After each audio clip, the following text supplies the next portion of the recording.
মানুষকে চেনা কিন্তু সহজ নয়। মানুষ শত ক্রোশ দূরে থেকেও পাশে থাকে, আবার হাতে হাত রেখেও বিশ্বাস ভাঙে।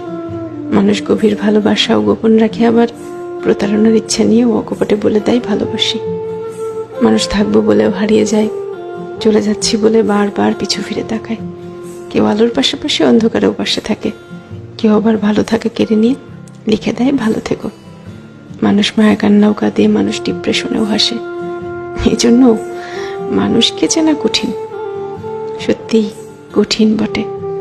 মানুষে মানুষে তফাৎ, ভেতরে বাহিরে তফাৎ, কথা কাজে তফাৎ, তফাৎ মন কিংবা মনুষ্যত্বে। তাই মানুষ চেনার ব্যাপারে খুব বেশি আত্মবিশ্বাসী হতে নেই। কাউকে পুরোটা চিনে ফেলেছি ভাবলে কষ্ট পাওয়ার সম্ভাবনা বেশি থাকে, সত্যিই বেশি থাকে।